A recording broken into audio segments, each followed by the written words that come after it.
राधे राधे बंधुओं, कैसे हैं आप सब। आशा करती हूँ आप सब बहुत अच्छे होंगे। बंधुओं, श्री प्रभुवाणी चैनल की ओर से आप सभी को आगामी नववर्ष की हार्दिक शुभकामनाएं। हम भगवान से आशा करते हैं कि आगामी वर्ष आपके और आपके परिवार के लिए ढेर सारी खुशियां, सफलता एवं अच्छी सेहत लेकर आए।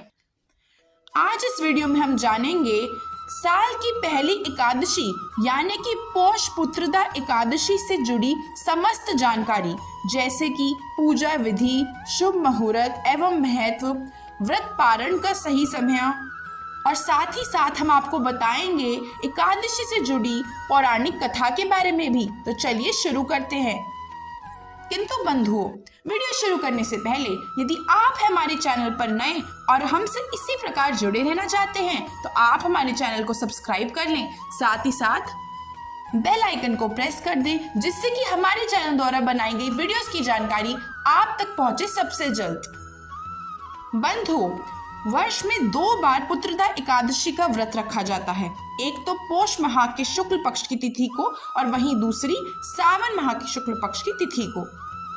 पुत्रदा एकादशी का व्रत अपने नाम के अनुरूप संतान की लंबी आयु, उसका उज्जवल भविष्य एवं जीवन में सफलता, इसी कारणों से रखा जाता है। यदि संतान की कुंडली में किसी भी तरह का कोई ग्रह दोष है या कोई भी समस्या उनके जीवन में है तो उन्हें इस दिन भक्ति पूर्वक व्रत करने से इन सभी चीजों से छुटकारा मिल सकता है।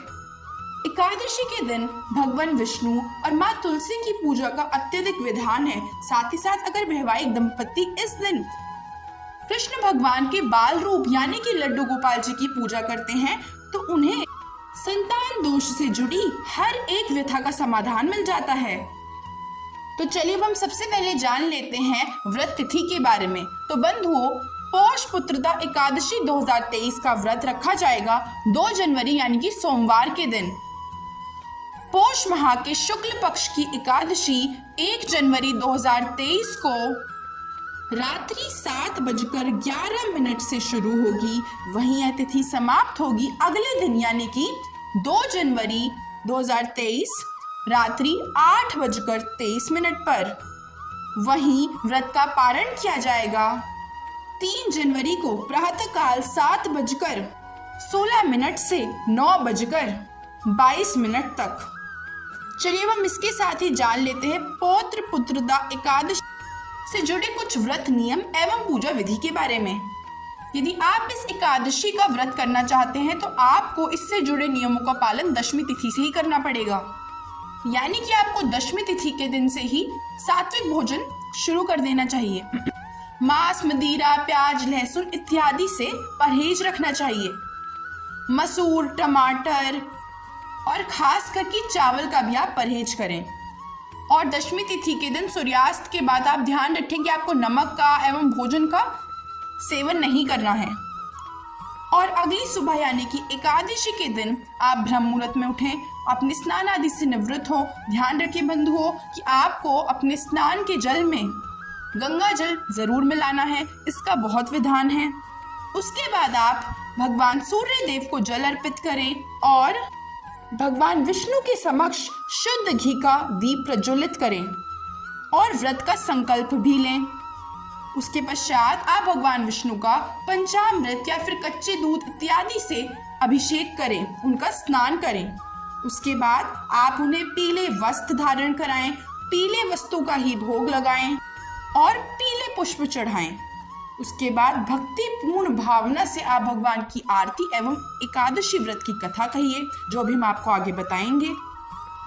उसके बाद आप पूरे दिन व्रत रखें। आप निर्जल व्रत भी रख सकते हैं, ये आपकी शारीरिक क्षमता पर निर्भर करता है, या फिर आप फलाहार भी कर सकते हैं। और दिन भर व्रत रहने के बाद शाम को फिर से भगवान विष्णु के सामने शुद्ध घी का दीप प्रज्वलित करें। आप चाहें तो एक अखंड दीपक भी प्रज्वलित कर सकते हैं। फिर आप भगवान की पूजा करें और रात्रि जागरण करें। तो बंधुओं, आप जितना भी रात तक रात्रि जागरण कर सकें, जितना आपसे संभव हो आप उतना जरूर कीजिए। उसके बाद अगले दिन आप जल्दी उठ करके भगवान सूर्य को जल चढ़ाएं और फिर भगवान विष्णु की पूजा करें और उसके बाद आप अपना व्रत खोल सकते हैं शुद्ध सात्विक भोजन से। चलिए अब हम आखिरी में जान लेते हैं इस व्रत से जुड़ी पौराणिक कथा के बारे में। एक बार महाराज युधिष्ठिर ने भगवान श्री कृष्ण से पूछा कि हे भगवान, आप कृपा कर मुझे बताएं कि ये पुत्रदा एकादशी क्या है, इसका महत्व क्या है और इसमें किस देवता का पूजन किया जाता है। तो भगवान श्री कृष्ण बोले कि हे युधिष्ठिर, यह एकादशी अपनी संतान की लंबी आयु, अच्छे स्वास्थ्य, उज्जवल भविष्य के लिए रखी जाती है। इस एकादशी जितना फलदायक पूर्ण संसार में कोई अन्य व्रत नहीं है।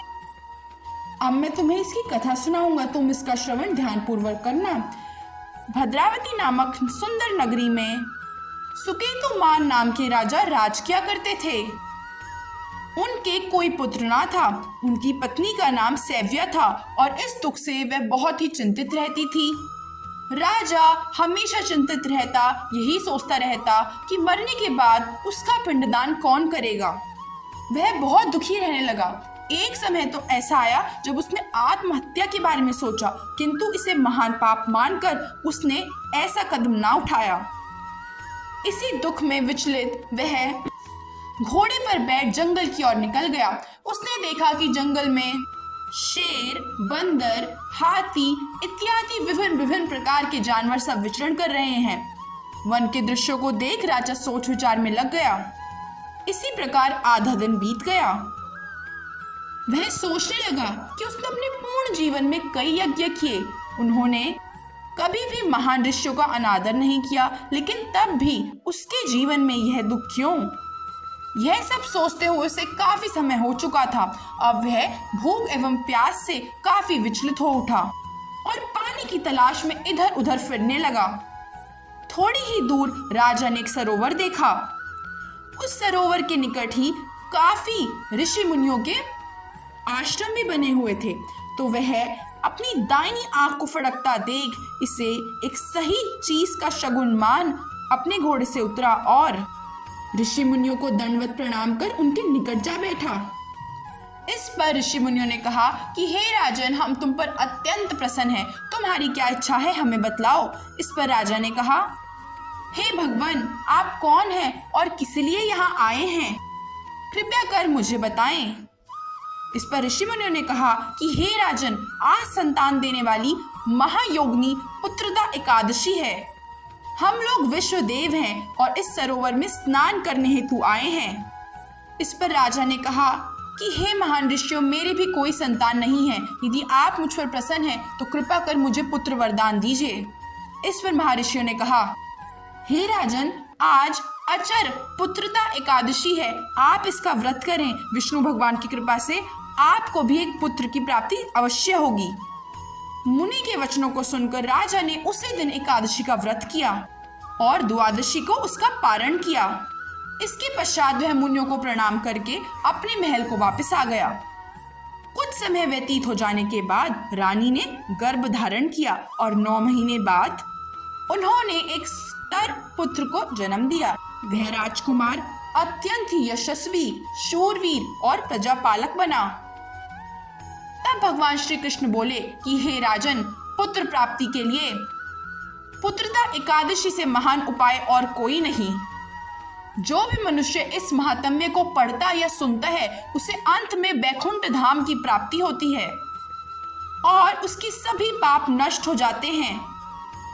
तो यह थी बंधुओं पुत्रदा एकादशी की पौराणिक कथा एवं उससे जुड़ी समस्त जानकारी। आशा करती हूँ वीडियो आपको बहुत पसंद आई होगी। यदि ऐसा है तो आप हमारे चैनल को कृपा कर सब्सक्राइब कर लें और साथ ही साथ कमेंट बॉक्स में श्री विष्णु भगवान की जय ऐसा अवश्य लिखें। आशा करती हूँ आपको यह वीडियो बहुत पसंद आई होगी। वीडियो देखने के लिए आपका बहुत बहुत आभार।